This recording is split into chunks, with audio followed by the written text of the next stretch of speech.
Masechet Yevamot, Daf Pechet, we begin with a new Mishnah on 87b. This perek is called Ha'isha Rabbah. Even though it doesn't start with those words, there are this perek and the last two of Masechet Yevamot all start with the words Ha'isha. So in order to distinguish them, we call this one Ha'isha Rabbah because it's the longest one. So this is called Ha'isha Rabbah, or the great woman.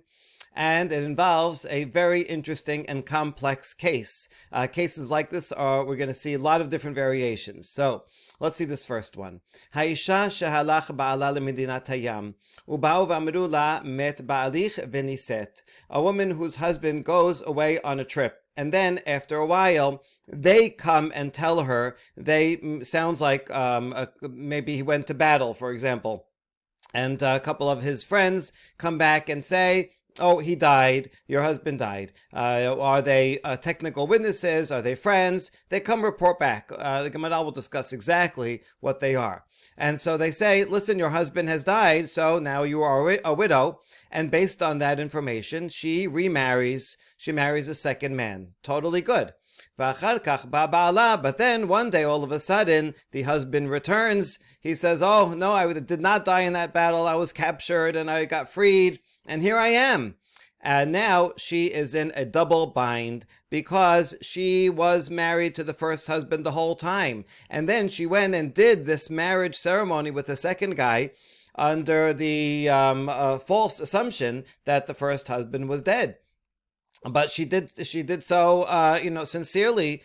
So even though this is technically an act of adultery, but it's unwitting. And so now she is in some way married to two men at the same time. So this is a big problem. What should we do? The answer is teseh mizeh mizeh usricha get mizeh mizeh. She has to leave both the first and second husbands, and both husbands have to give her a get. So all this is very interesting because you could have said that, well, she's married to the first husband the whole time. He was alive. And so the fact that she went with another man unwittingly, okay, it's a problem. She can bring a korban chatat, but she can go back to the first husband. That might have been a way to go in this case, but the Mishnah does not say so, and so this is going to be a real puzzle to figure out why the Mishnah requires her to leave also the first husband and a get from both. And furthermore, ven la ketubah velo perot velo mezonot velo belaot lo al zeh velo al zeh. We're going to see a whole series of penalties against her. She does not get to collect the ketubah, not from the first or second husbands. Perot, usually if she brings a field into the marriage, the husband can collect the perot. Now, in this case, since she doesn't receive the ketubah, technically the perot should have been hers, and that the Mishnah teaches that the fruit that the field grows, if let's say the second husband collected them all before the first husband came back, he gets to keep it, even though technically it should be hers and she cannot collect it. Velo mezonot, and neither husband has to feed her, give her sustenance, which usually in a marriage the husband has to do. And the old worn out clothes that she brought into the marriage, usually she can get them back at the end of the marriage. But she doesn't get that, not on the first husband and not on the second. And if any of these things, if she did collect them, she has to return it to them. And furthermore, if she has any kids that she had with the second husband, are going to be mamzerim because she was married to the first guy, and so they're out of wedlock. Furthermore, any future children, if she should go back and live with her first husband and have children with him, any future children will be also mamzerim. Not the original kids. If they had kids before he went away on a trip, they're okay. But the next ones are going to be mamzerim. And this is really actually quite surprising because, even if someone committed adultery or machzir girushato, to go back to the first husband is in isur lav and would not be mamzerim. Here they are called mamzerim. It must be, why is the Mishnah saying this? I was going to see a few interpretations of the Mishnah, but one, I think the peshat of the Mishnah is that in this case, because she thought that her first husband was dead, and so did everybody else, and she went and she had a regular wedding ceremony, and all the rabbis were there and the chazanim were there, and she had a nice wedding, and so her second marriage ceremony to some extent takes effect, so that if she goes back to her first husband, then, well, she's in some way married to the second one, and so that's adultery. In other words, if she's with either one, those would be children from an adulterous relationship. She is married to the first because that marriage never stopped, and she is in some way married to the second. I think that's the explanation for all of these penalties. Not so much penalties, but simply unfortunate consequences of a complex situation. The penalties go on. If the men are kohanim and she dies, usually a kohen can become tameh to bury his wife. But in this case, we penalize her and say, no, they cannot become impure upon her death, because they have to be separated, teseh. So therefore, she doesn't get a right to have her husband bury her. Now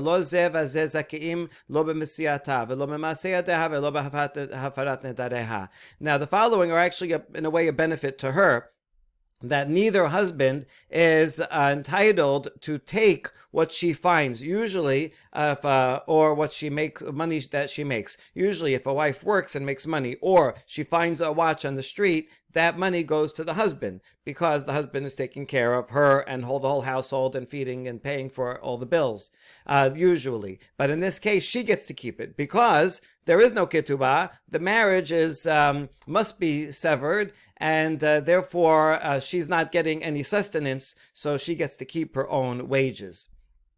So this is, in a way good for her, but it's in a way also part of the penalty, saying she has no rights as a wife usually would. And also the husband, neither husband can nullify her vows. Usually a husband can nullify the vows of his wife, but we're considering them like, you can't continue a normal marital relation. And in fact, you have to go and give a get. Both of them have to. Hayta bat Yisrael nifsal min kehuna. If she was a bat Yisrael, she becomes a halala because she had these illicit relations, even though it was unwitting. She thought it was totally fine, but nevertheless, she becomes she cannot marry a kohen after that. Ubat levi min maaser, ubat kohen min teruma. If she was a bat levi and she goes back to her father's house, she can no longer eat maaser. If she was a bat kohen and could eat growing up, now, because she had this illicit relations, she can no longer eat teruma. Ve'en yorshin shel zeh, yorshin shel zeh, yorshin et ketubata. Usually in the ketubah it says if the wife predeceases her husband, then the money payout of the ketubah goes to her sons from whatever husband, so that her sons are taken care of, because there might be other sons from other wives. So usually her sons will inherit the amount of the ketubah, and here not only does she lose it, but even her sons lose it if she dies. If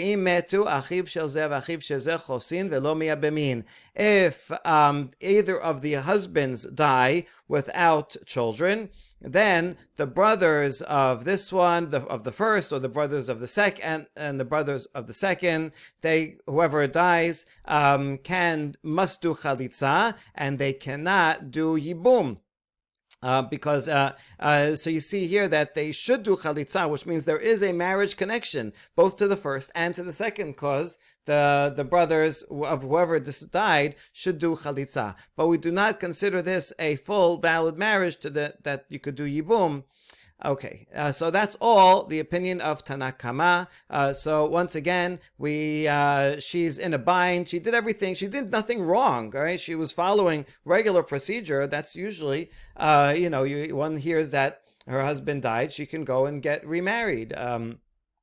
So she did nothing wrong. Nevertheless, because of the situation, we also don't say that only the first marriage is effective and the second one was just unwitting adultery, and so that, she can go back to her first husband if he was not a kohen. We don't say that. Instead, we say that because it was everyone thought that the first husband was dead and they did a full ceremony, that ceremony does take effect. And so she is in some way actually married to two husbands at the same time. The first one fully, the second one in some quasi way, but therefore she cannot be with either one, because if she's with the second, that's adultery. She's married to the first. If she goes back to the first, that's no good. It's adultery. She's married to the second.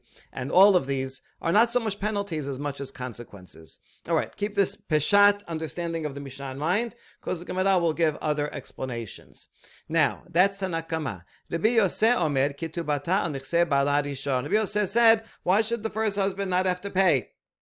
They were married. He gave her the ketubah. That was a full marriage. And so, yes, he has to give a get, but the first husband has to pay. So you see, according to the Rabbi Yosef, he's strengthening that first marriage. That first marriage is a real one. And all of these minority opinions are going to follow along the same trajectory. Rabbi Elazar Omer, Hadishon Zakai b'Mesiyatam Asiyadeh b'Farat Nedareha. Rabbi Elazar says the first husband is entitled to take anything that she finds or money that she makes, and he can also undo her vows. This would actually fit nicely together with the Rabbi Yosef, who says that he has to pay the ketubah. Since he has to pay the ketubah, it means that they're married, and he is also entitled to these various rights over her. Good. Rabbi Shimon Omer, bi'ata o chalisata me'achiv shel rishon poteret sarata ve'en havalad memenu mamzer. Rabbi Shimon even goes further and says that if the first husband dies without children, so then one of the brothers can do bi'ah, can do yibum, or chalitza, and if he does either of those two things, then the other brothers of the first husband, the brothers of the Yavam, are freed, and the other co-wives also can go ahead and get married. In other words, we consider a yibum or chalitza with one of the brothers of the first husband to be a valid yibum or chalitza, which means that they are actually married. He's so also upholding the full marriage with the first husband. And should they have a child, if she does go back to her first husband, that child will not be a mamzer. Again, according to this, Rabbi Shimon, the first marriage is a full, nice, good, valid marriage, and it's the second one that will be maybe something, but not a full marriage. Okay, so that's Rabbi Shimon. And now we have an important statement. All that we could call the Resha of the Mishnah, and here's the Sefa. Part B says, V'im niset shelo b'rshut muteret lachazor lo. If, however, she goes and gets married without permission, then she can go back to the first husband. In other words, if she's married and the first husband goes away and she thinks that he died based on something, and she gets remarried without permission, meaning without permission of the Beit Din. In this case, the rabbis did not come to the wedding, and she just went and got married without permission. So you'd think that would be worse. But here's the paradox. Because it was done without the permission of the Beit Din, without a stamp of approval saying, yes, we authorize that we think your first husband was dead and you're a widow, and therefore you can get remarried. If they authorize it, then that makes the second marriage stronger, that there's a real second marriage, and then that's a problem because she's married to the second guy. She can't go back to the first husband when he comes back. But if she gets married without permission, then it's like she committed adultery, unwitting. And so therefore, that marriage ceremony she did with the second guy is not really a marriage ceremony. It does not take effect. And because it does not take effect, she can go back to her first husband. So tell Sakabin, sorry, I thought he was dead. That's why I married you. But turns out we were never married. Because if a married woman goes and, if the guy is standing there, let's say, where everybody knows he's alive, she does a ceremony with the second guy, that marriage takes no effect. A woman cannot be married to two men at the same time. generally. And so therefore, in this case, she can go back to her original husband. All right, so that's the sefa. There is some discussion about this line, v'im niset. Is this a continuation of the words of Rabbi Shimon? And would fit with what he says, because he does say that you can go, he's strengthening the first marriage, even in a regular case, even in a case where they got permission of Bet Din, he says that the child is not a mamzeh. So it could be read as a continuation of Rabbi Shimon, or an independent, that even Tanakama would agree that everything, all the penalties we said before, are only when she gets married with permission.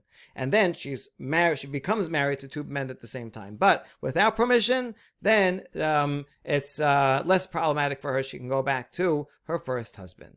Okay, niset al pi betin teseh upetura min hakorban. Lo niset al pi betin teseh vechayevet bekorban. And here a further consequence of the difference between the two cases, Reshan Sefa. If she gets married based on Bet Din certified that we agree the husband is dead, you can get remarried, then she has to leave both husbands, but she does not have to bring a korban hatat for unwitting adultery, because she followed Bet Din. Bet Din is the one that made the mistake. That's their problem. They're responsible. In general, if a Bet Din issues a ruling that ends up being not untrue, they're responsible, and the people that listen to the Bet Din do not have to bring a korban.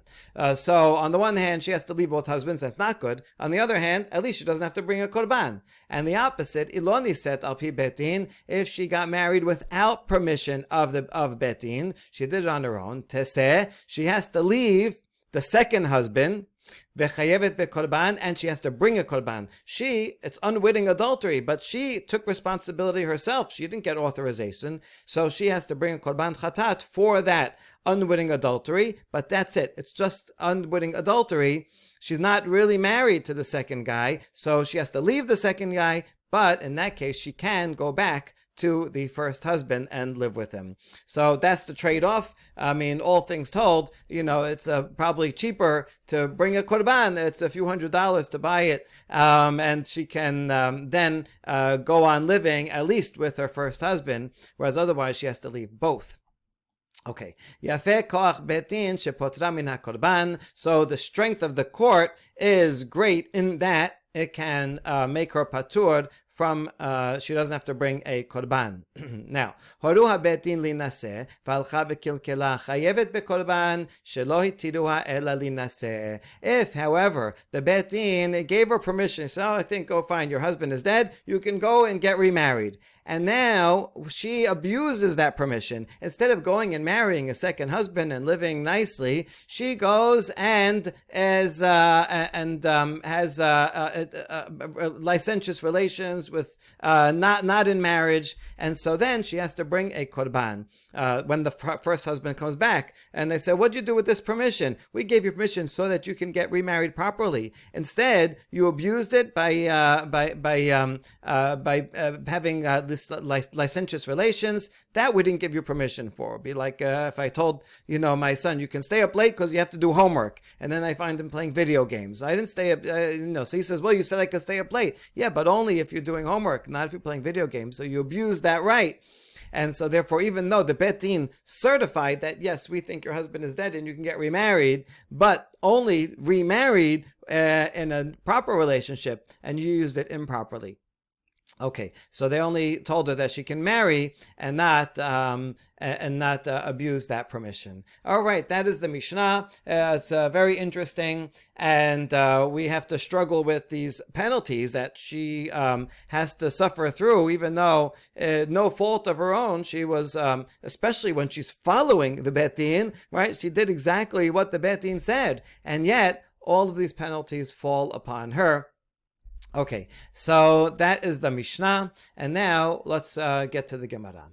Midikatani sefa niset shelo b'rshut muteret lachzor lo, shelo b'rshut betin ela be'adim, mekela diresha b'rshut betin u'b'ayed echad, Alma ayed echad ne'eman. So here Gemara is gonna infer something interesting. It says the Sefa says that she married without permission of the Bet Din, then she can go back to the first husband. So that means only if it was without the permission of the Bet Din. But rather, how did she get remarried? I mean, based on what? Based on nothing?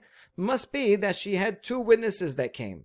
So the Gemara is assuming, doesn't say it's in the Mishnah. I don't think it's the Peshat of the Mishnah, but this is what the Gemara is inferring, that the Sefa, he had two Edim come, two witnesses, two buddies from the war, came and said, we saw it. So that's it. They don't have to go to court officially and submit their testimony and be cross-examined. If two men come and say, we saw this happen, they're witnesses, we hear it, that's it. She gets married just based on that. That's what it means, Shelo B'Reshut Bet Din, because it has to be based on something.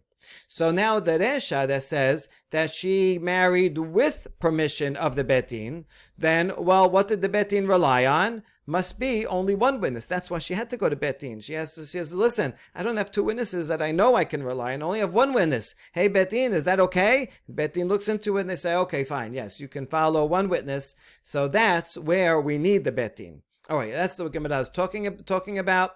And so the Resha, the main case of all those penalties, is when there's only one witness that says the husband had died. Okay, therefore, we can conclude that this Mishnah thinks that one witness is credible in such cases like this, where we have to determine if she's a widow or not. Okay, usually you need two witnesses, certainly like, to hold someone liable, you have capital punishment, or to pay, you need two witnesses. But when it comes to freeing a woman from being an aguna, then we are going to rely on one witness, as we're going to see. Okay, utnan nameh, and now we're going to bring more proof that we can rely on one witness from a couple of other mishnayot. Here's another mishnah later in our masechet. Utanan nameh, huchziku liot masiin ayed mepi ayed, v'isha mepi isha, v'isha mepi aybed, u'mepi shivcha, alma ayed echad meheman. It says that the sages, established that one is allowed to remarry based on the testimony of a witness that is only a hearsay witness. In other words, ed mipi ed. So someone comes and says, I heard from Mr. So-and-so that he saw that your husband died. All right, usually hearsay witness testimony is no good. In this case, we accept it so that she will be deemed a widow and she can remarry. Or a testimony from a woman, which usually is not upheld in court for criminal other cases. But here, even a woman who heard it from a woman and hearsay, or a woman hears it from a slave or a maidservant, who usually cannot testify in standard cases. Here, they are permitted. So therefore, you see from this Mishnah that even one witness, even a hearsay witness, even less, is believed. Another Mishnah in Masechet Keretot, it says,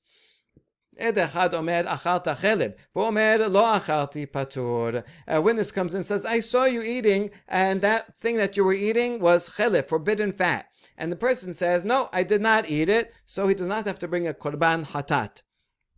Assuming he did it by mistake, because you only bring korban chatat if you know that you did it, you admit to it. So there's no point in bringing korban chatat if you don't think you did it. So one witness, you see, here does not work. Now let's analyze the Mishnah. Tama damar lo achalti ha'ishtik meheman almai dechane meheman mideoraita. See, the only reason why he's patur from bringing korban is because he denied it explicitly. He says, no, I did not eat it.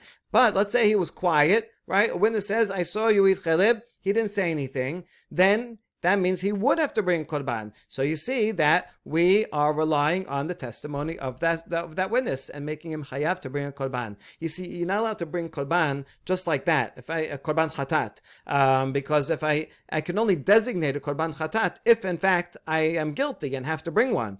Otherwise, it's not a korban chatat, and I'm bringing a chulin animal to the Bet HaMikdash. That's not allowed. So from the fact that I would be liable to bring a korban chatat means that it's based on the reliability of one witness. And so that is a third.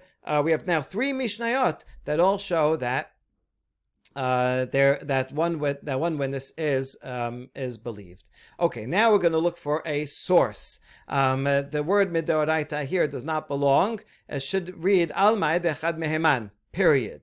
And the word midoraita, the punctuation is wrong here, belongs with the next phrase. Midoraita minalan. What's our source that one witness is believed from the Torah? That's what we're going to start off with. We're going to be saying that we cannot derive it from the Torah. We're going to try to derive it from reason, and in the end, we're going to say, at least in this case, our Mishnah, it's actually midrabanan that we are believing the witness. Okay, but let's try first to derive it from the Torah. Minalan detanya o hoda elav hatato velo shiodi'uhu acherim. Regarding bringing a korban hatat, it says if a person's sin was made known to him, you have to know that you sinned in order to admit it, and then you then bring a korban hatat. That's only if you know that you sinned, and not if someone else told you. Okay, so you have to know it yourself. Now, does that mean, let's say someone comes, or two witnesses come and say, yeah, we saw that you sinned, and I'm not sure, so I don't contradict the witnesses. Now, even in that case, would you say I'm patur because I didn't know it myself? I only learned it from someone else? No. So the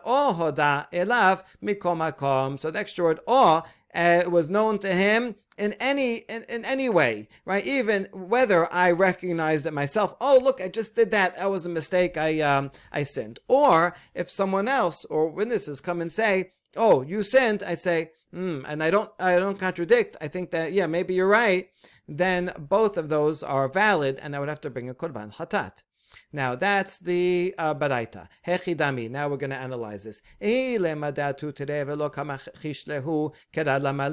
it's that two witnesses came and I did not contradict them, why do I need a pasuk for that? Then wouldn't that be obvious? I would believe the two witnesses. There must be that they're true. I don't contradict it. So yeah, I don't need a pasuk to teach me that law. So that can't be the case. Rather must be that one witness came, and as long as I don't contradict the witness is that one witness is believed. There you go. I have a source from the Torah that one witness is believed. But then we question it. How do you know it's because the one witness is believed? Maybe it's because I was silent. And anytime, someone is accused and the person is silent, so that's an admission of guilt, right? Shitika kehoda'ah is an important phrase. So maybe that's why I have to bring korban chatat, because I did not contradict it, and it's not necessarily because we believe the one witness. Teda dekatani sefa, and in fact, this seems to be the correct reading, because the rest of the continuation of the baraita says, Amru shenai machalta chelev, hu omer lo achalti patur. Even if two witnesses say, you ate chelev, and I say, no, I didn't, I contradict them, patur, I don't have to bring it. So you see, it's based on whether I am quiet, then I have to bring it, because that's admission. If I deny it, then I don't. It has nothing to do with the strength of one witness or two witnesses. That's Hanakama. Rabbi Meir mechayev. Rabbi Meir says, hayav, in that case, two witnesses, even if I deny it, two witnesses make me bring it. Amar Rabbi Meir, kal vachomer, so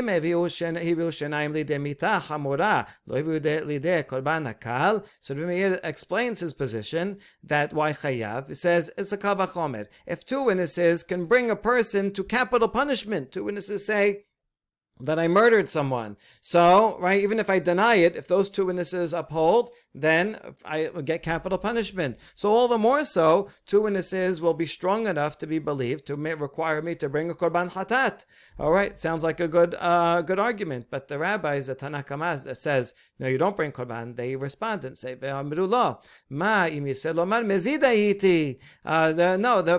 person could respond, the two witnesses come and say, we saw you ate chelib. And I say, oh, yeah, I did, but it wasn't by mistake, it was on purpose. If it was on purpose, I don't bring korban chatat. Korban chatat is something only done by mistake. So since I can get out of the korban chatat by admitting that I did it on purpose, so therefore I cannot be forced to bring korban chatat because of their testimony.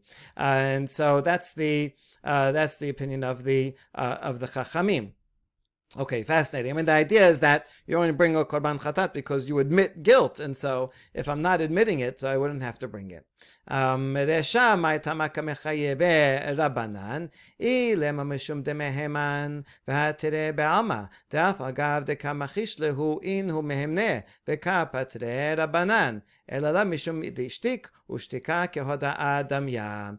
And so the first case, what's the reason that the rabbis obligated the person to bring a korban in the case where the person was quiet? What was the reason? If you say it's because the one witness is believed, that's what we're trying to prove the whole time. Here's a source from the Torah that one witness is believed. Well, hold on. In general, two witnesses are believed in all cases, and yet look in the Sefer. Even though the person himself is contradicting them, in general, when a person contradicts two witnesses, the two witnesses are believed. But in this case, we're going to korban chatat. The rabbis say, no, if you contradict the two witnesses, you're patur, because you only bring korban chatat if you admit to it.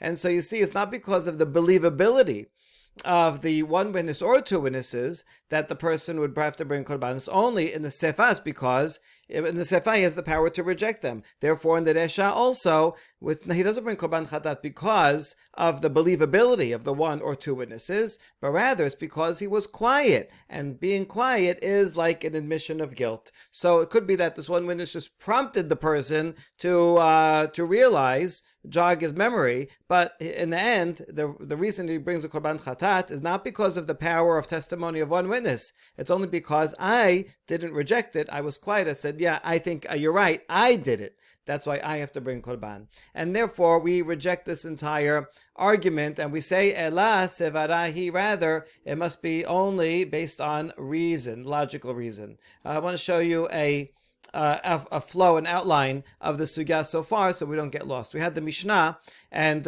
we interpreted this to mean, see, sefa is when you did it without permission. What do you mean? How could she go get married without permission? That must be she had two witnesses herself, so she didn't need the court. So that means the sefa is when she went to court. Why did she go to court? Because she only had one witness, so she needed the help of the court. That's what we established. So that means that one witness is believed, because the court accepts one witness and allowed her to get married. Now, from that we see that one witness is believed. Now we're going on a tangent to see, how do we know in general that one witness is believed? Well, we have two other Mishnayot. So we have three Mishnayot altogether, where one witness is in fact believed, all regarding this second one is case similar to ours, to allow a woman to get married. Good. So now we know that one witness is believed in this case and in the Chelev case. Now we're looking for a source in the Torah. Can we find it? We just established that we cannot find a source from Pesukim themselves. And instead, we're going to turn to reason, by analogy of one case to another. We're going to try three different analogies, and we're going to, within the third one, we're going to have three sub-analogies, but we're going to end up rejecting all of them. So let's see what they are. Let's say I ate something, and now after I ate, I said, I don't know what this was. Was this prohibited chelev, or was it permitted fat shuman? I threw out the label and I don't know what it is anymore. So I'm not sure, do I have to bring korban chatat or not? One witness comes and says, I saw it, I put it in the fridge in the first place, it was shuman. You're okay, you're off the hook. So that person is believed. So to here, right, believed and say, thank you for telling me, I don't have to bring korban chatat. So he's believed there. This would be the same thing, right? Beforehand, she didn't know. This woman didn't know if her husband is alive or dead, and then one witness comes and says he's dead. You're permitted to go and marry the second guy. That's the same thing. But then we challenge. No, it's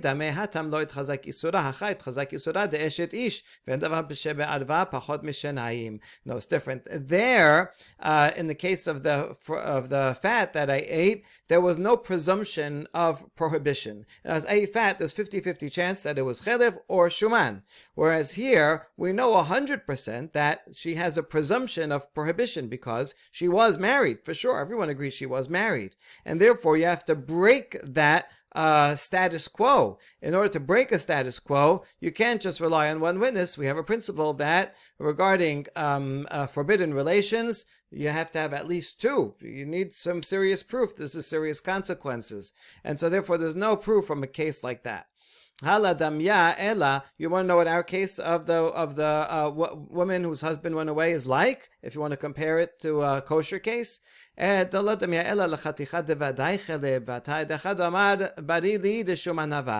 say I ate something that is chelif for sure. I know it was chelif. I'm going to eat it by mistake. But now that I look, I say, oh, it's for sure chelib. I know where it came from, right? I took it out of the animal myself, and it was chelib. And then one witness comes and says, no, I know that it's permitted. It's shuman.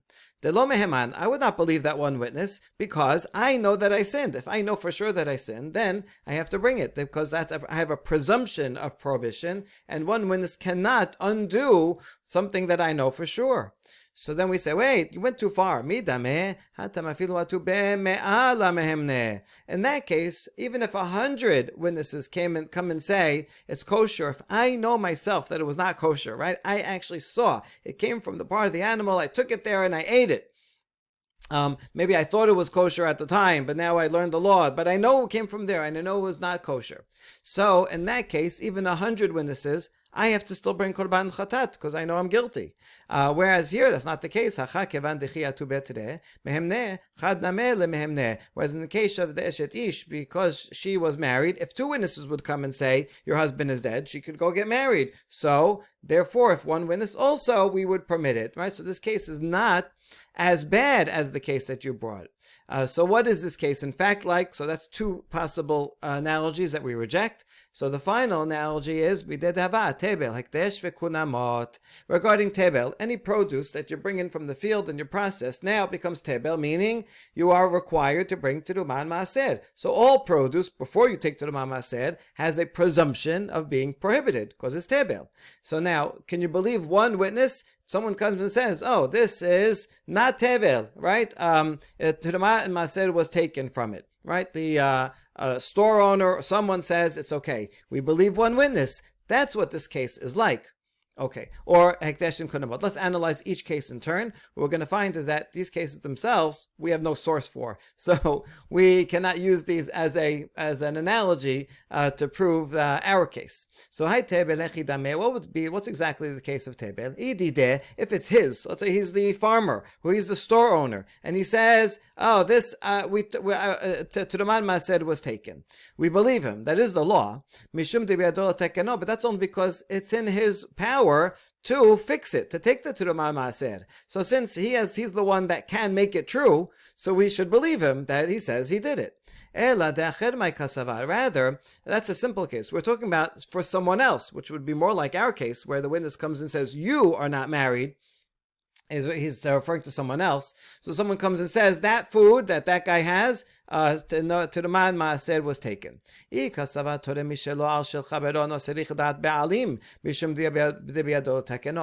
in that case, there's a sub-machloket. That was one opinion that says I can take from my produce, and I say I'll take this section of apples here, teruma, on behalf of that guy.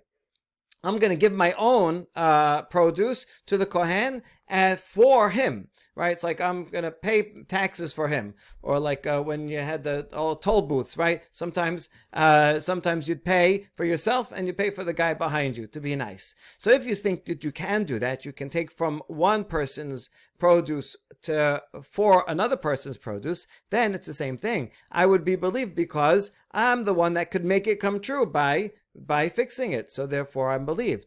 But if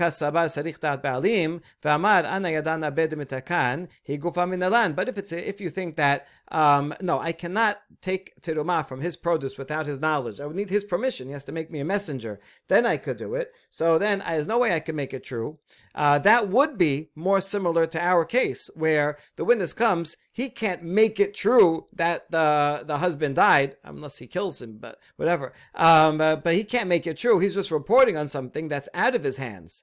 So that would be an equivalent case. The problem is that in the case of tebel, we don't know the law. How do you know that one witness is believed to say that guy's produce is not tebel? So therefore, The analogy is good, but it doesn't help because we don't have a source for the analogy case itself. So we go to Hekdesh, same exercise. Hekdesh nami kedushat damim mishum dibiado liftoto. What kind of Hekdesh? You can make something sanctified in two ways. You could take this animal and say, I sanctify the monetary value of the animal. And then I could donate the animal, or I could redeem it for money and give the money. Or the other way to sanctify is I sanctify this as a korban, in which case the sanctity is in the body of the animal itself. It's going to be actually sacrificed. In that case, you cannot redeem it. So what kind of hekdesh are we talking about? If it's only kedushat tamim, it's in my hands to redeem it. So if I say this animal is not hekdesh, that person would be believed because it's only monetary. And he could undo it if he wanted. If he made it sanctified as a sacrifice, if it's his own sacrifice, and he's the one that said, I promise I'm going to bring this as a sacrifice, well, he can always go and do hatarat nedarim, undo his vow, and say, I didn't mean it. Can you undo my sacrifice? And so, therefore, he's believed because he can undo it. Rather,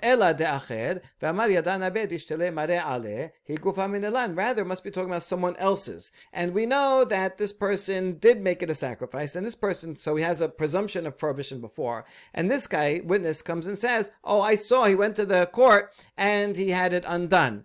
So that would be a case that's equivalent to ours, but he gufam in the land, that case we don't know. Would we believe that one witness or not? We don't even have a source.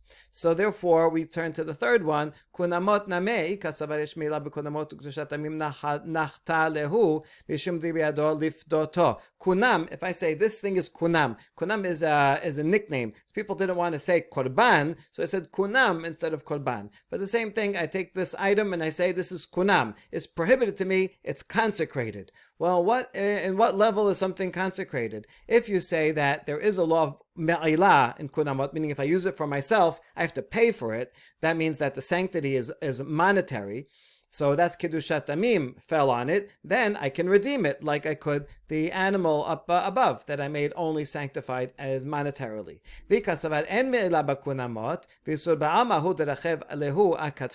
And if you say no, I am not liable to me'ilah if I misuse it, so it's not monetary, but rather I make a prohibition. It's a prohibition that's not connected to its monetary value. It's just a regular prohibition because of a vow. Well, then it turns into a vow. I could always undo the vow. Says, I didn't want to do that, and since it's in my power to undo the vow, therefore I would be believed to say that I'm believed to say that there's no kedusha. There's no kunam on this thing. Ela de'acher must be someone else made the vow. He made a vow, and then this witness says, I know that he undid the vow. But that case, it is equivalent to our case, but we don't know if in that case it would be believe that witness or not. So therefore, all of this is also rejected. And right now, we know that in our Mishnah, one witness is believed, but we were not able to bring a proof. And we know that there are other cases that one witness is believed. We were not able to bring a proof from the Torah, nor bring a proof to a case equivalent to ours that's from reason that you can analogize one to the other. And so therefore, we cannot prove that on a deoraita level, one witness would be believed in a case like ours. Could be in other cases, yes, that one witness believed, but we don't know anything about this case. And therefore, we are going to abandon the deoraita track and end up saying that actually in our Mishnah, the witness is believed midrabanan.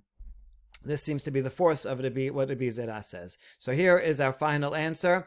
Amar Rabbi Zera, mitoch chomesh shehechmarta aleha besofa, hekarta aleha batechila. So this is essential to understand the statement, to the understanding of this Mishnah, according to most of the Gemara that we're going to see in the next dapim. So Rabbi Zera says, because the court was stringent with her at the end, they were able to be lenient with her at the beginning. The point is that really on the Deoraita level, one witness would not be believed in this case. But the rabbis came and they wanted to be lenient. But they can't just be lenient and say, yeah, we'll accept one witness that the husband is dead and go ahead and get married, because then everybody's going to come and say, oh, I have one witness. Maybe they do, but may get out of hand. So how could the rabbis give such a permission? Well, anytime you give a leniency, you have to counterbalance it with a stringency. And they say, listen, you will give you this leniency now, but if the husband does come back, then we're going to have all this list of stringencies. You're going to have to lose your ketubah, you're going to have to divorce both of them, children will be mamzerim, and so on and so forth. So that will counterbalance. Kind of like if I tell my son, listen, you want to stay up as late as you want. Homework, video games, do anything you want. I don't care what time you go to sleep. But you better wake up and be on the bus in the morning, or else you're grounded for a year. So because I'm so stringent with the punishment, that will make sure that he will account for himself, and therefore I can be lenient regarding the bedtime now. That would be the analogy. Now the Gemara asks, Lo lichmir velo lekel. Wait, why do this? Why be so stringent so you can be more lenient? Don't be lenient and don't be stringent. Why not just tell her, listen, sorry, you only have one witness. The Torah law says if you want to get remarried, you need two witnesses that your husband died. You have only one. And in that case, if she would then herself go against the court and marry a second guy, and then the first husband came back, that's the Sefer of the Mishnah, which says, okay, she made a mistake, she's unwitting adulteress, but she brings a korban, she goes back to the first husband. Well, so we don't have to do anything. So don't be mekel, and don't be so machmir on her at the end. Why do you need all these penalties? The answer is mishum iguna akilu barabanan, a significant principle. It says because of iguna, because of a chained woman. We don't want her to be chained, meaning to be stuck without being able to get married, right? And you don't always have two witnesses. Sometimes, in war, or a guy was traveling, I don't know, the boat sank. There's sometimes only one witness to see that something happened. So if you have only one witness, then the court would say, sorry, you can't get remarried. She may never be able to get remarried. Who knows how long it's going to be until new evidence comes? Maybe never. And so she'll have to be single her whole life, and the rabbis want to prevent that. So therefore, in order to prevent a woman from being an aguna, they were lenient to say, okay, you have one witness? All right, you know what? We'll accept one witness. But no, even though we're relying on one witness and being lenient, we have to counterbalance that. And so, listen, if the husband does come back, then you're taking your life into your hands. You're taking your whole future into your hands.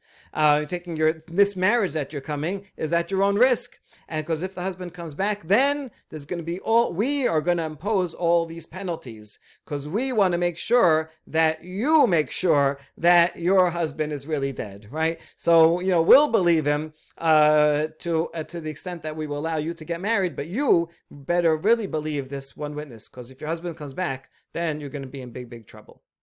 So, according to this understanding, everything in the Mishnah, all of those penalties, are actually midrabanan.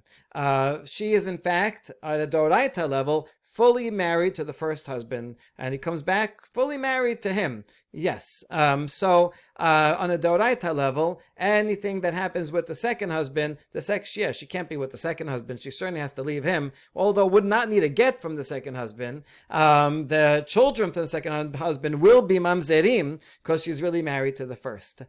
So that half of it is on doraita level, anything that happens with the second. But to say that the first husband has to divorce her, and that she has more children with the first husband, mamzerim, and that the first husband doesn't have to give her a ketubah, all these things are penalties midrabanan that the rabbis impose.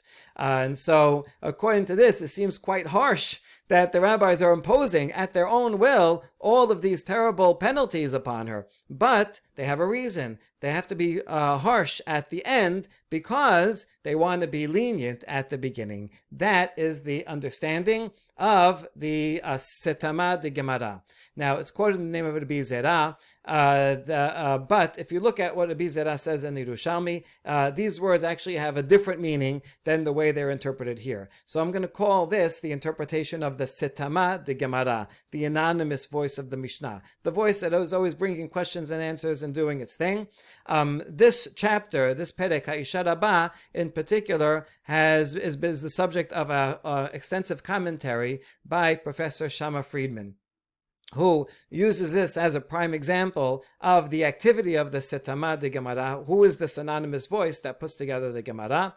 And it's the later editors that take everything together and put it in the order that it is. And sometimes take statements from the Yerushalmi, the Beis himself from Eretz Yisrael, and use them and apply them in cases that they, or in a way that was not the original peshat of what they said.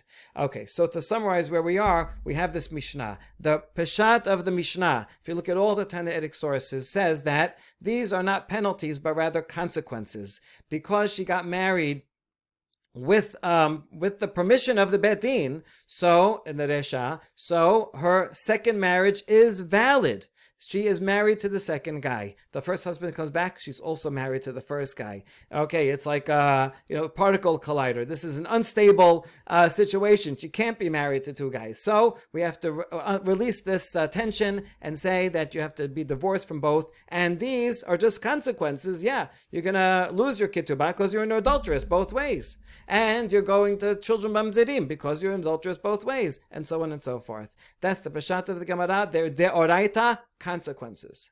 The Gemara does not take, the Gemara gives another interpretation, the Setama, the Gemara gives another interpretation, which says that, no, the Resha is talking about a case where there was one witness only that came, and the Bet Din permitted her based on one witness. So they actually overrode the Deoraita law to give her a leniency. It's an amazing thing that they can override a Deoraita law.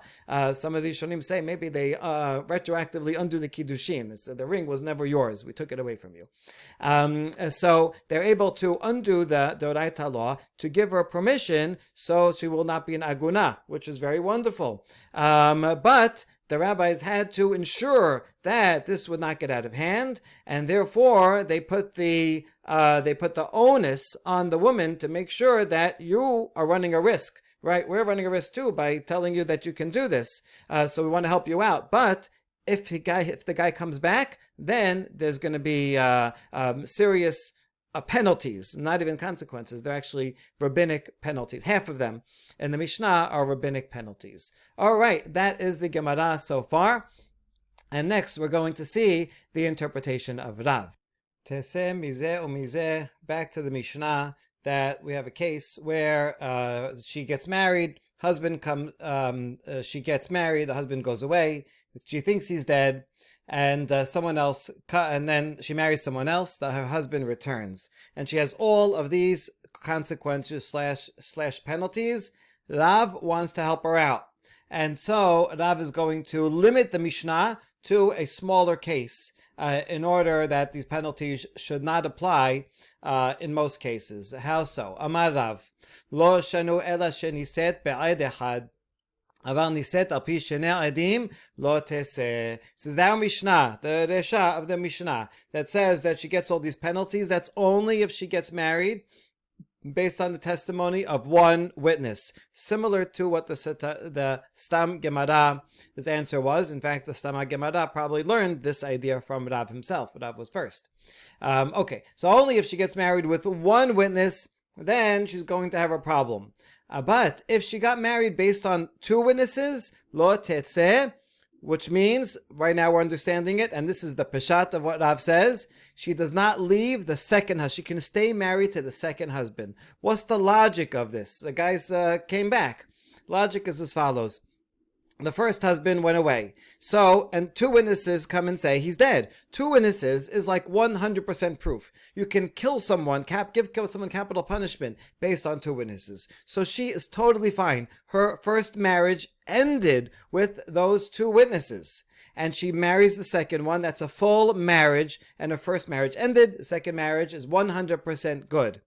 Therefore, even if the guy comes back, we ignore it. We create a legal fiction. A legal fiction means when the reality on the ground is different from the legal reality, how we deem it legally. There are a lot of legal fictions in all legal systems and in halacha as well. If you have one non-kosher hot dog, mixes into two kosher hot dogs, you can eat all three of them. Why? We say batel. This is a legal fiction. Actually, it is a pig hot dog. Doesn't matter. Legally, we say it lost its status. And that's the same thing here. When two witnesses come and say, your husband is dead, then he is as good as dead. He is legally dead, even if he's really alive. The marriage has ended, and the second marriage remains. She can remain with the second guy.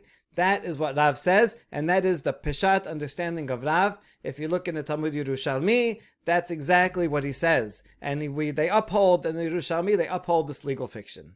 What we're about to see now is, that's fantastic. You could just stop there. But now what we're going to see is that the Bavli cannot deal with this legal fiction. It's too strange. It's too striking. You can't say your husband is dead when the guy's standing right there. So instead, the Bavli is going to have two different reinterpretations of Rav. Here's number one. So here's the question first. In the West, in Eretz Yisrael, they laughed at Rav. And they said, this man came, the first husband, he's standing right here, right? Call him Mr. A. And Mr. is the first husband, Mr. B is the second husband, right? Mr. A is standing right here, and you say, oh, you could stay with Mr. B. Yeah, because your first husband is dead. What do you mean he's dead? He's standing right here. Oh, we had two witnesses that said he died. I don't care how many witnesses he had. The guy is standing here. So in Israel, the sages in Israel laughed. They mocked Rav for presenting this legal fiction. If you look in Yerushalmi, you'll see over there also it says they laughed at Rav. So they did in fact do this. And therefore the Bavli says, you know what? It can't be that Rav says this across the board. It must be Rav said this in a limited case. Lo siricha de lo yadinan de. It must be that we don't recognize this man who came back, and maybe he's an imposter. We don't recognize him. He says, I'm Mr. A, I'm your original husband, but maybe not. Maybe he's just, Looney Tunes, and I don't know, he thinks he's making it up. So you know what? We don't have to take into account. That's why she can stay with the second guy. All right, the Gemara says, if in fact we don't know who he is, then how come even in one witness? Rav says, okay, this is only true in two witnesses. The Mishnah is only true in one witness, but not with two witnesses. In two witnesses, we say stay with the second guy. If the guy is someone we don't recognize, just maybe some guy off the street that said an imposter, I'm the first husband. So then, even if there was only one witness that said he had died, she could still remain married to the second husband. Because some random person walked in and said, I'm the first guy, I'm the first husband. We don't have to believe him. Nobody recognizes him. So that can't be the case, because then it would be true with one witness also. So la siricha datu betre v'amre anan havenan behadem mekinafka ve'ad hashta v'atun hu de layaditu le. Rather, it must be the following case. Two witnesses said he died. Then she gets married. We're going to talk in a second whether she gets married before or after the segments come. And she gets married. And then some guy shows up and says, I'm the first husband. We don't recognize him, but the guy says, listen, I have two friends, and these two friends are my witnesses. And they say, we were with this man the entire trip. Since the time he left and boarded the ship until he came back, we were with him the whole time. So he's the man that left, he's the man that came back. And we recognize him. You're the ones that don't recognize him. So he has the proof of two witnesses that he is in fact identified as their first husband, and he is not an imposter. Now, how could it be such a thing that people wouldn't recognize the guy when he comes back? It could happen after a long time. Yosef recognized his brothers, but they did not recognize him. Now, how could it be that they didn't recognize their own brother Yosef? It means that when Yosef left, he was 17 years old. He didn't have a beard, and now we come back many years later, and he's a viceroy. He has a different outfit. He also had a beard, and so when someone grows a beard, they look different. That's why they didn't recognize him. So it could be when someone goes away for a long time, could be they don't recognize him, but in fact, it is him. Okay, so that's the case. That's where Rav said that she can stay with the second husband. If everyone recognizes him, then the legal fiction is too great. But if nobody recognizes him, it's only that he is there and two witnesses. So then those two witnesses and his presence we can ignore. because she had two witnesses, wouldn't work with one. She had two witnesses that said he was dead. She can rely on the original testimony of two witnesses. Okay, good. Now we ask, sof sof tereo tereninu, but now you have 2 against 2. Original 2 witnesses says he died. Now you have 2 witnesses that says this is the man and he is still alive. So you have 2 against 2. In the case of 2 against 2, then the second husband who was with her should have to bring a korban asham talui. When someone makes a sin and they're not sure, someone does an action and not sure if they sinned or not, it's 50-50. Like in this case, 2 witnesses said that she died and she was single. 2 witnesses that this says the first husband is still alive. She was not single and the second guy is an adulterer. So he should have to bring an asham talui. And that would also imply that the second guy should leave him. The second husband should leave her and divorce her. Because just in case, there's a 50-50 chance this is a sin. And so, even 50-50, we would not allow her to stay with the second guy, and she would have to bring Korban Asham Talud, which the Mishnah doesn't say. Listen to this brilliant answer. It means that, Rav only said his law in a case where she married one of the original witnesses that said your husband is dead. And therefore, since that witness says, I know, he testified, I know that he is dead, so therefore I don't have a doubt. I don't have to bring in Asham Talui, and I don't have to divorce her because I know for sure that the husband is dead. So I don't have to I don't have any problem. It's only a third party who was not one of the witnesses. He wouldn't know which one to choose. But if you're one of the witnesses, then you're right. So that's what it's talking about. Okay, Rishonim ask, how could it be? How could we allow one of the witnesses who said your husband is dead to go and marry her? He's benefiting from his own testimony. Okay, you can look at the note here for some answers to that question. So that's the case that Rav is talking about. Wait a second, what about, that helps him, doesn't help the woman. He gufa b'asham talui kama. How does she doesn't know which set of witnesses is correct. 2 witnesses says, your husband's dead. 2 witnesses says he's alive, he's right here. So she is in doubt. Therefore, she should have to bring a korban asham talui, and she would have to leave him because maybe she have to leave the second husband because maybe it's a sin. Oh, Be'omedet badili. Rav is talking about a case where she says, I know this is not the guy. The guy, even though you have 2 witnesses, I know this is an imposter. How does she know? She was his wife, right? He has a mole on his left calf, and look, this guy doesn't have a mole on his left calf. I know it's not him, therefore I don't have to bring Hashem Talui, I don't have to leave him. That's why she can stay with the second one. Okay, so all these things, see, Rav's legal fiction is so bothersome that we can't leave it alone. We have to create this entire case. That's what Rav was talking about. Only in that case can she stay with the second husband. Now, once you apply all these things, if so, if you're saying that's only in this very limited case where you had 2 witnesses that said dead, and 2 witnesses said that he was alive and he's right here, and one of the original witnesses married her, and she also knows that this is not the guy, well, if in that case, then what is Rav's chidush? This is something where we already know that she can stay with the second guy. What do you mean we already know? As follows. This has been discussed in the Braita. Afilu Rabbi Menachem Rabbi Yosef lo kamad ela kesheba'u adim ve'achar kach niset. Aval niset v'achar kach ba'u adim lo amar. Even Rabbi Menachem Rabbi Yosef. We're going to see his opinion, his full opinion in a second in this Braita. He is the one who's machmir on such cases, and he would say his stringent law only when first witnesses came and then she got married. But if she got married first and then witnesses came, he would not be stringent. What are we talking about? Here's the Braita. Detanya. Shanaim omerim met, ushnaim omerim lo met. Shanaim omerim nitkaresha, shnaim omerim lo nitkaresha. Harezo lo tinaseh, vim niset lo teseh. Tanakama says, if you have a case of 2 witnesses says the first husband died, 2 witnesses says he didn't die, or 2 witnesses come and say she's divorced, 2 witnesses say she's not divorced. So, what's her status, right? What does she do? She's in limbo. So the law is she should not get married to a second guy because we don't know if she's really single. Maybe she's still married to the first guy. However, b'di'avad, if she did get married, then she doesn't have to get divorced because 50-50 will give her the benefit of the doubt. That's all Tanakama, who was lenient in such a case, and you see would certainly be lenient in this case that I was talking about. where both the witness who married her and she knows that the second husband is not really him, that the guy who came back is not really the first husband, so they disbelieve the second set of witnesses. For sure she can remain married to the second husband. But that's true. So Rav's law would be obvious according to Tanakama. And even Rabbi Menachem ben Rabbi Yosef Amar Teseh, he says that you do have to leave. In this case, 2 against 2, and she got married. Even after she got married, b'diavad, you have to make them divorce.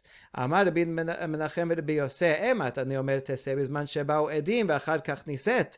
But even Rabbi Menachem limited his stringency only to a case where the witnesses come first, and the second set of witnesses, all the witnesses come. 2 said you're single, 2 said you're still married. And then after that, when she's in limbo, she goes and gets married. Well, you weren't supposed to get married at that time. So now, penalty, you have to get divorced. But if she married first, 2 witnesses came and said your husband's dead. She got married because, yes, she thought her first husband was dead. And then afterwards, a second set come and say, actually, your husband is alive. Then even Rabbi Menachem ben Rabbi Yosef agrees, so she does not have to get divorced. She can remain in the marriage. And that is the case here in the Mishnah. Witnesses came, then she got married, then the second set of witnesses came with the first husband and said, here, this is the guy, see, he's still alive. And so everyone would agree that she does not have to leave. So this is an obvious case. Rav wouldn't even need to talk about such a case if this was it. Why did Rav teach it?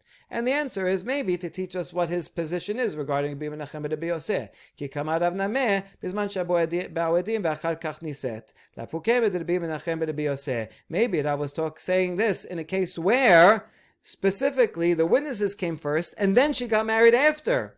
And he wanted to say that she can remain with the second husband, to teach that he disagrees with Rabbi Menachem ben Rabbi Yosef, who says that she would have to divorce in such a case.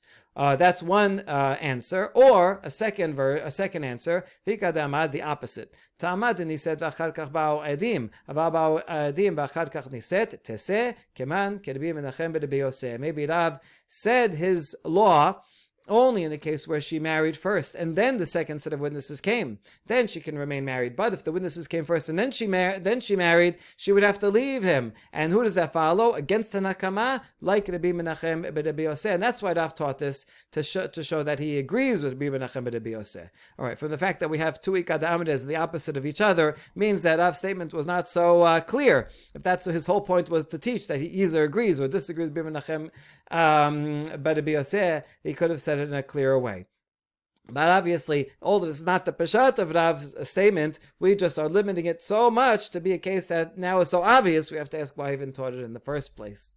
All right, the challenge to Rav, Mativ Rava, Minayin Sheim Lo Rasa Dafno. Rava now challenges Rav. Rav, you said that in the case where we're safek, we have 2 witnesses that say he's dead. Now 2 witnesses that here he is and he's alive. She can remain with the second husband. Wait a second. We have a law regarding Kohanim, that anytime you have a Kohen who marries someone he's not allowed to marry, how do we know that we make him divorce? How do we know that if he does not want a divorce, that we force him? It might come from the word dofen, meaning a wall. We push him against the wall. We force him against his will to divorce her, because it says v'kiddashto. We have to sanctify the kohen, so we have to make sure that he's sanctified. And if he's married to a divorcee, that's not against sanctity. So we have to enforce his own sanctity, even if he doesn't do it for himself. Okay, that's a baraita. Now, hechidame. What kind of case or was that baraita talking about?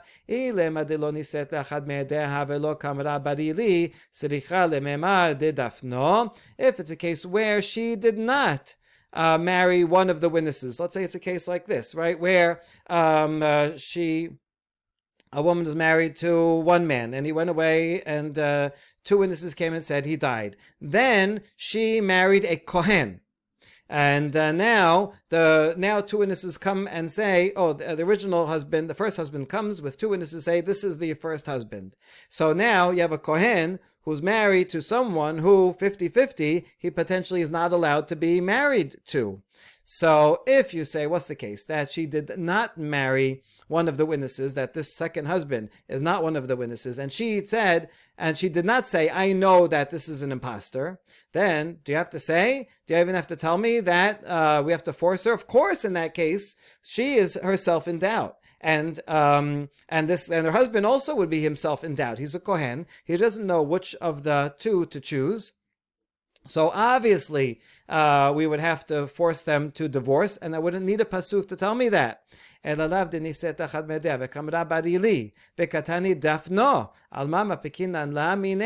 it must be this Baraita talking about the very same case that we just created here, this Osei Mokimta, that she was married to one of her witnesses.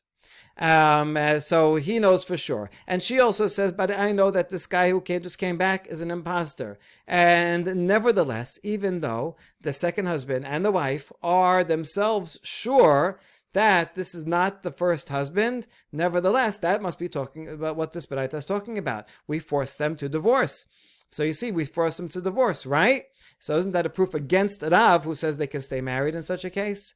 Okay, we answer one of three answers. Isur kiuna shaneh. It's different if he's a Kohen. If he's a Kohen, then we all have a collective responsibility. We don't know that he's for sure an imposter. Maybe the Kohen knows, but we don't know. So we have to make sure that there's no problem of Kohen sanctity, so we force them because he's a Kohen. But Rav, it was talking about another case when he was a Levi or Yisrael.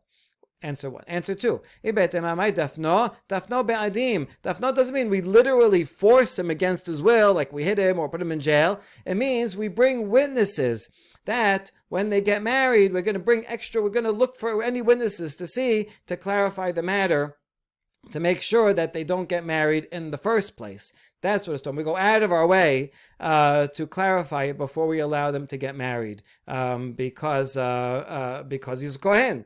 Okay. Or maybe not even the Kohen. Anytime. No, we don't force him to do anything. We just look for more witnesses to clarify the matter. Or maybe this case, this Baraita regarding the Kohen is talking about where the witnesses came first, and only then the second set of witnesses came and put doubt about the husband being alive or not.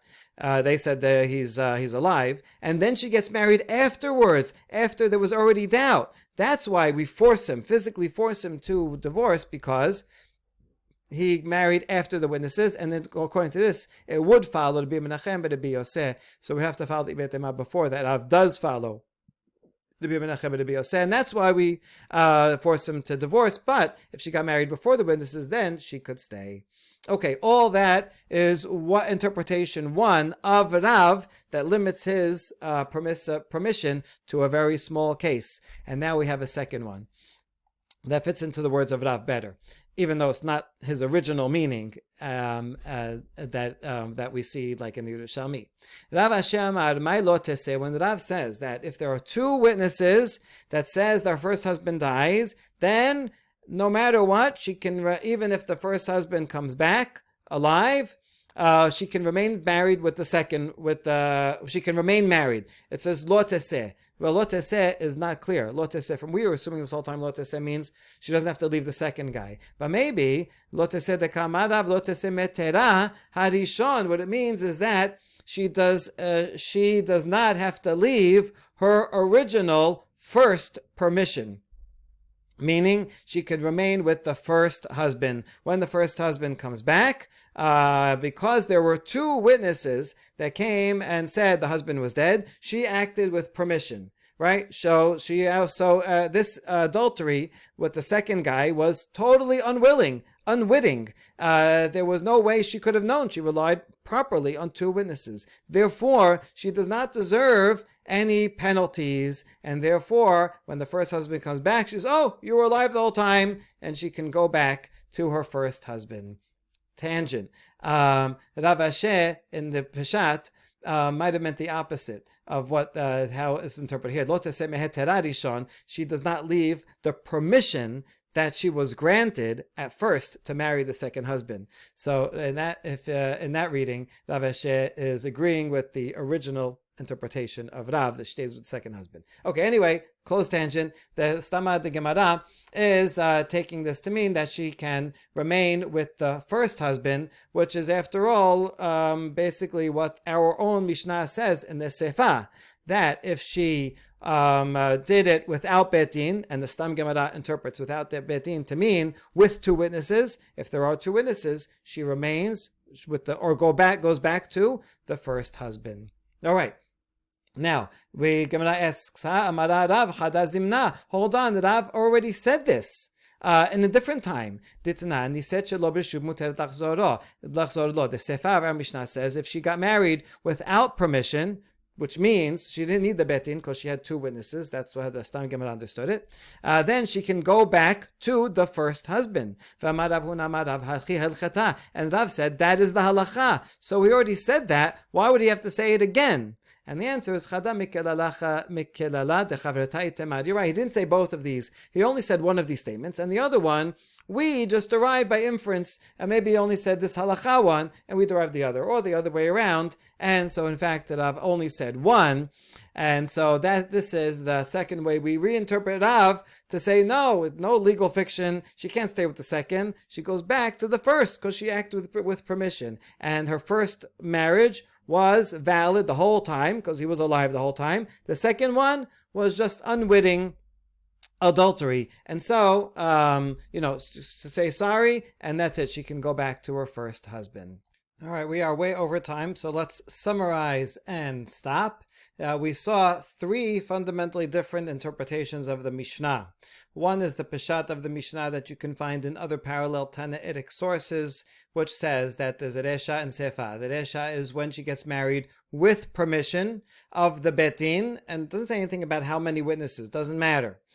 With permission, so then there are two, in fact, valid marriages. Because she got permission to marry again, the second marriage is valid. And of course, the first marriage is valid because he was alive the whole time. Therefore, we have a clash of two valid marriages, and she is an adulterer both ways. And even though it wasn't her fault, it's simply the deoraita consequences of this very difficult situation. If she got married without permission, although she didn't get permission, it's actually better for her because that was just unwitting adultery. She didn't know. And so therefore the second marriage, because she did not get permission, is null and void. And therefore she can stay with the first husband. She has to bring korban chatat, but that's all.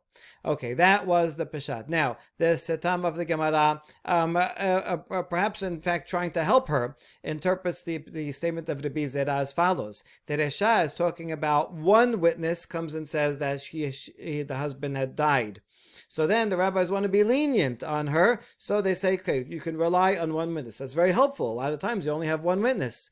Good. The problem is that if he in fact does come back on that off chance, then there are dirabanan penalties against her, so that she will be responsible in getting married in the first place and really make sure that the first husband is dead. Otherwise, she knows that she will suffer these penalties. Whereas if there are two witnesses, then she did everything she needed to. There's no leniency that she's relying on, so no reason to penalize her because we're not allowing any special leniency. This is just a letter of the law. Two witnesses are believed, and so therefore when she gets married to the second, it's unwitting adultery, stays with her first husband. And then finally we had Rav, as understood originally, as in the Yerushalmi, before he is reinterpreted. Rav says the Resha and the Sefa of this entire Mishnah are talking about one witness. One witness with permission of a Bet Din. So since the Bet Din gave permission, that means there's some validity to the second marriage. All the rabbis, all the chazanim are there. They say, yes, good marriage. Therefore, she is problematically married to two people. This is an unstable particle. It has to disintegrate. Those are the consequences. Whereas if she had only one witness and she got married without permission, well, she didn't do it on purpose, commit adultery, but it is adultery based on nothing. And so, therefore, she'll bring a korban, but she can stay with her first husband, as long as he's not a kohen.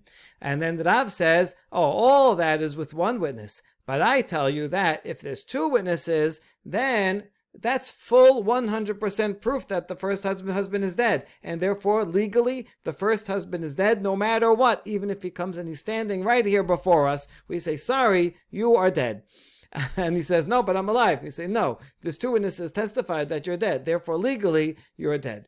And therefore, she can remain married with the second husband. Okay, because this is quite an amazing chidush, the Bavli limits it either to a very small case, or Rav Asher reinterprets Rav to agree with the Stam and its interpretation of Rabbi Zera. So, and the Stam also never brings the Peshat of the Mishnah. So if you read the Bavli straight through without analyzing the layers or without comparing it to Yerushalmi, you'll find only this second interpretation.